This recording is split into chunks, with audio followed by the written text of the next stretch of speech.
오늘 이야기는 환갑잔치 날 자식들이 절 요양원에 보내려 했던 날의 이야기입니다. 하지만 그 아이들은 몰랐습니다. 제가 이미 그날을 위해 모든 준비를 마쳐두었다는 사실을요. 오늘은 제 환갑입니다. 평생 농사 짓고 공장 다니고 남편 뒷바라지하며 내 인생은 자식 잘 되는 것만으로 충분하다 믿으며 살아온 세월. 그래도 오늘만큼은 조금은 축하받고 싶었습니다. 그래, 오늘만큼은 나도 사람 대접 좀 받아보자. 아침부터 며느리에게 전화가 왔습니다. 어머님, 오늘 환갑잔치 크게 준비했어요. 그냥 몸만 오세요. 목소리는 밝았지만 어딘가 너무 과했습니다. 마치 급하게 무언가를 숨기는 사람처럼요. 그래도 괜한 생각이겠지 싶어 곱게 한복을 차려입고 집을 나섰습니다. 하지만 이상하게 가슴 한구석이 계속 서늘했습니다. 식당에 도착했을 때 사람들은 웃고 있었습니다. 박수도 치고 축하 인사도 건넸죠. 하지만 제 눈에는 달랐습니다. 자식들의 눈빛이요. 기쁘다기보다 마치 무언가를 계산하는 사람들 같았습니다. 그때 큰아들이 다가와 말했습니다. 엄마, 오늘 이 자리에서 중요한 이야기를 좀 해야 할 것 같아. 그 순간 제 심장은 천천히 가라앉기 시작했습니다. 식사가 절반쯤 진행됐을 무렵 아들은 자리에서 일어나 입을 열었습니다. 엄마도 이제 연세가 있으시고 혼자 계시다가 혹시라도 쓰러지시면 어떡하나 걱정돼서요. 그래서 저희가 요양원을 알아봤어요. 요양원. 그 단어 하나가 제 귀를 세게 때렸습니다. 요양원이라고? 나는 아직 멀쩡한데. 어머님, 요즘 다들 이렇게 지내세요. 시설도 좋고 간호사도 있고요. 여기 도장만 찍으시면 돼요. 그 말은 배려가 아니었습니다. 나를 위한 말이 아니라 나를 정리하기 위한 말이었습니다.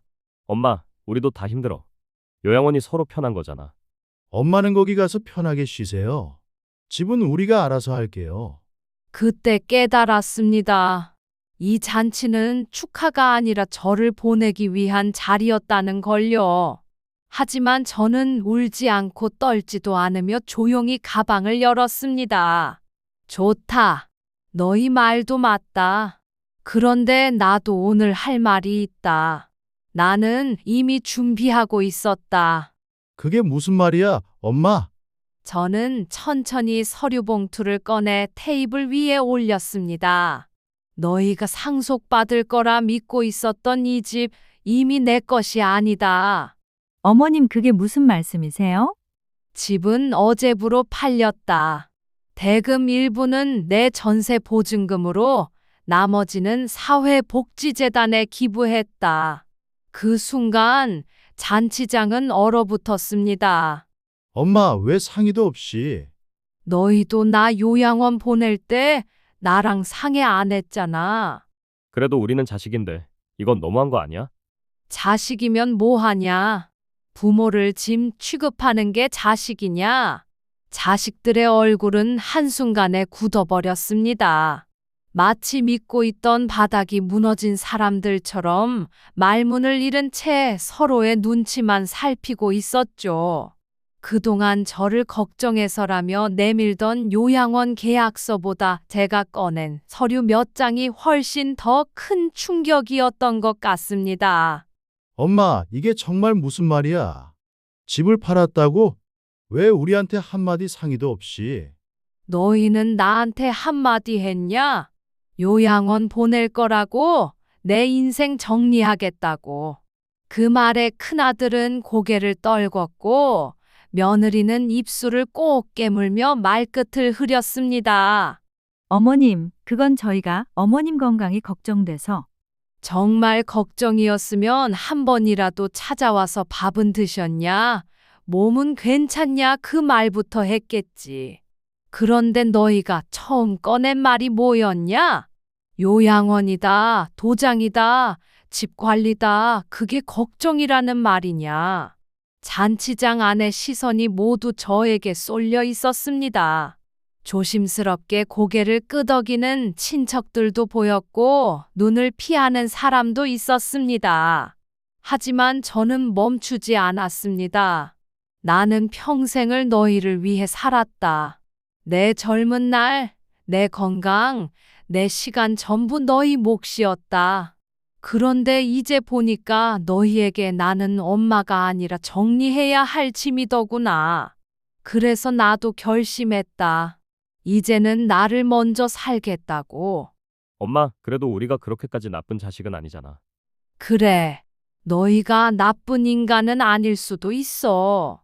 하지만 오늘 나에게 한 선택은 분명히 상처였다. 나는 더 이상 그 상처를 참고 살 생각이 없다. 저의 말은 조용했지만 단단했습니다. 더 이상 설득될 사람이 아니라는 걸 자식들도 느낄 수밖에 없었습니다. 듣고 잘 기억해라. 나는 요양원 안 간다. 내가 필요하다고 느끼는 날이 오면 그건 내가 스스로 결정한다. 집과 돈, 너희 뭐가 없다. 앞으로도 없다. 그리고 엄마가 보고 싶어서 오는 거면 문은 열어주마. 하지만 내 재산 때문이라면 다시는 오지 마라. 엄마, 우리가 너무 앞만 보고 판단했어. 미안해. 처음으로 들리는 사과였지만 그 말이 예전처럼 가슴을 흔들지는 않았습니다. 이미 마음은 결심했기 때문입니다. 그래, 미안하다 했으니 이만 됐다. 하지만 예전으로 돌아갈 생각은 없다. 나는 이제 엄마로만 살지 않고 나로 살련다. 그날 이후 저는 집을 떠났습니다. 오래 살았던 집, 추억이 가득했던 공간이었지만 그 벽 안에서 느꼈던 외로움까지 함께 두고 나왔습니다. 작지만 햇볕 잘 드는 전세방. 처음엔 어색했지만 조금씩 숨이 편해졌습니다. 이제는 누군가의 눈치를 보며 밥을 차릴 필요도 없고 아끼며 살 필요도 없었습니다. 오늘은 내가 먹고 싶은 거 먹고 가고 싶은데 가고 그렇게 살아도 되는 거겠지. 저는 처음으로 자신을 위해 장을 봤고, 자신을 위해 꽃을 샀고, 자신을 위해 옷을 골랐습니다. 며칠 뒤 큰아들에게서 전화가 왔습니다. 엄마, 잘 지내지? 몸은 좀 괜찮고? 그래, 괜찮다. 걱정 말고 너희 삶 잘 살아라. 엄마, 그날은 정말 죄송했습니다. 알았다. 근데 기억해라. 나는 이제 누군가의 희생이 아니라 내 인생의 주인으로 살 거다.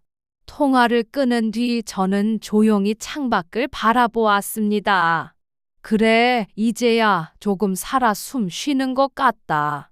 이 이야기를 듣고 계신 여러분께 저는 꼭 전하고 싶은 말이 있습니다. 부모도 한 사람의 인생이고 노후는 짐이 아니라 존엄하게 살아야 할 시간이라고. 그리고 누구도 당신의 인생을 대신 결정할 자격은 없다고. 환갑잔치 날 저는 요양원 대신 자유를 선택했습니다. 그리고 그 선택은 이제 막 진짜 인생의 시작이었습니다.